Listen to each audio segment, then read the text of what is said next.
Good morning, everyone. We have Coach Saleh available. We're going to begin with questions.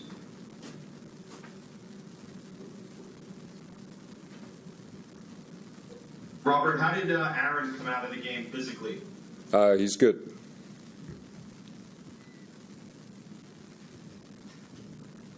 Robert, when you looked at the film, what was the biggest issue in the run defense? You know, try to word this the right way. It wasn't for a lack of effort as much as it was for guys just trying to do too much. When you play a team like San Francisco, they've been together 8 years. They're very precise in what they do. It's as simple as just do your job.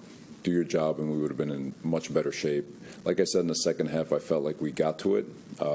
We played better in the run game. They had the one explosive, but it's going to get fixed. It's definitely going to get fixed. I'm not discouraged in any way. Obviously, they executed a hell of a lot better than we did, and we'll be better for it. you mentioned how the Niners have been together for so long, but by the same token, your defense has been together quite a lot too. I mean, I think 8 of your 11 starters have been around for at least 2 or 3 years. So does that, I mean, how does that resonate just in terms of week one being out of position on certain plays? No, you're 100% right. It's why it's just trust in your work. Just do your job, and if you do your job, everything will take care of itself. And when you have 11 guys trying to make a play that doesn't belong to them, you end up with leaky yards. You end up with a lot of third and shorts. A lack of negative plays, creating negative plays, and that's as simple as that. And we could have done a lot better in terms of some things from a schematic standpoint to put them in better position. But at the same time, and it's as simple as do your job. And this defense, like you said, we've been together now going on 4 years. They know exactly what their job is.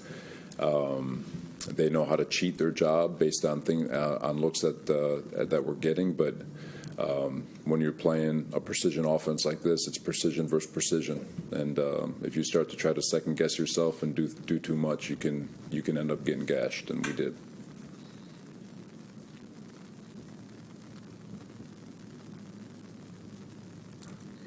We saw Quinnen playing some defensive end in some passing situations.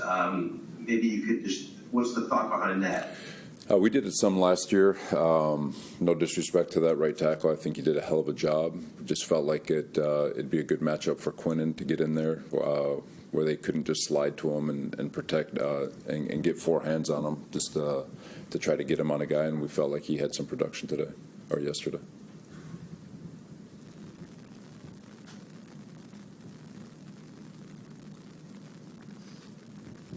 Robert, how do you think the offensive line fared in the first game together?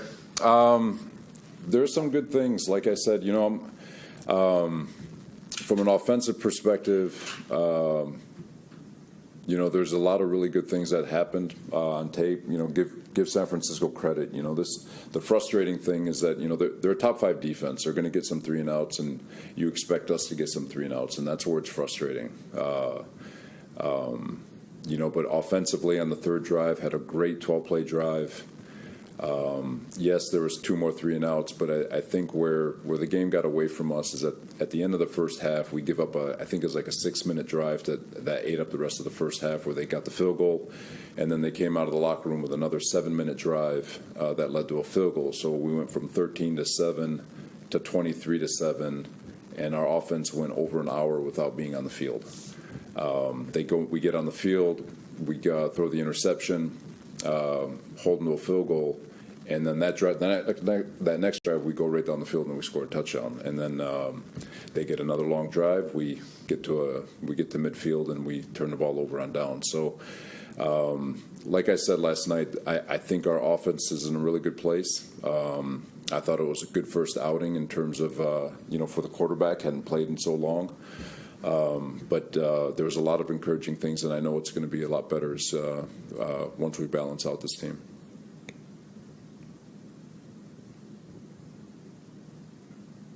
Robert, You when you know- looked at it, I asked you about this after the game last night, but it seemed like early on, it was all Garrett, all Brees. There was no one really else involved.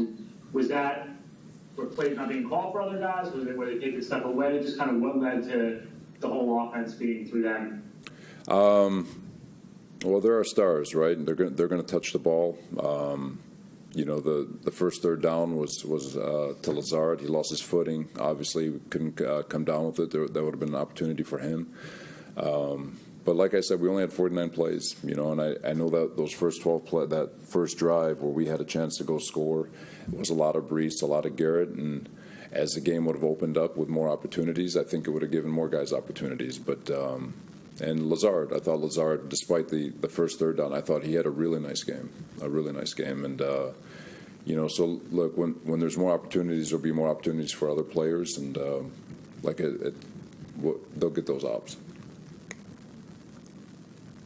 Robert, what did you learn about Aaron, just in terms of how he goes through a game? This is obviously the first time you got to see him through the whole process here. What did you learn about how he handles the game and then handles losing? You know, there's no panic in him. You know, for sure. He was a calm force on the sideline, and you know, I think last night provided a lot of closure for him with regards to finishing a game and knocking that out. And you know, he's calm. I think I speak for everybody, especially on the offensive side of the ball. There's a lot of confidence on that side. I know what it looks like, but I also know what the film looks like, and I know just from the process of how the game happened, our offense is going to be really good this year. You know how the NFL is after one week, it's either euphoria or misery in most fan bases across the league. So obviously it's misery for Jet fans. How do you manage it, you know, with your team, and just after such a build-up to have that kind of loss? How do you, as a head coach, manage that? You know, I'll be honest with you, Rich. That was a learning experience from last year, man. So I've been watching film, and managing is about getting on to the next game, doing our job, playing to the best of our ability, and taking care of what we can take care of in the moment. Robert, fair to say that 0-1 this year feels a lot better than 1-0 last year? You know what? Unfortunately, it does, because I think I know we're going to get the defense fixed. That is not a problem. If that's a problem, it's not a problem. And I know we're going to get a lot better from week 1 to week 2. We got a great opportunity this week against Tennessee on a short week. They were very unfortunate not to come away with the game, their game against Chicago, but and they've got a lot of really good pieces. They got one of the best O-line coaches in the history of football, who's given us fits over the last few years. So it's going to be a tremendous challenge. But like I said, guys, you know, it's a 17-game season. Got 16 of these left, and getting the defense fixed is not going to be a problem. Take a couple more for Coach. A couple more. Robert, we've reached the next phase of Hassan's holdout. You know, he missed the game. How disappointed are you that this is now stretching into the regular season? You know, it's regardless of how I feel about it. You know, we've got the guys who are here. We're excited to work with the guys who are here, and I'll say it again. You know, as soon as he walks through those doors, we're going to give him a big hug. We're going to give him the playbook, and we're going to get rolling. How did you feel about your pass rush last night? You know, I thought San Francisco did a really good job with their game plan with regards to chips on the ends and getting rid of the ball in a timely fashion. I don't think Brock really held it long enough for us to really have any effect. We had some opportunities, couldn't wrap them up and bring them down, but credit to them, they did a really nice job with getting the ball out of his hands. Other than Carter, any injuries? No, just Michael. He was, but like I said, he could have finished a game yesterday. We just opted to keep him out. Any more questions for Coach? Thank you, everyone. Thank you, Coach. Thanks, guys.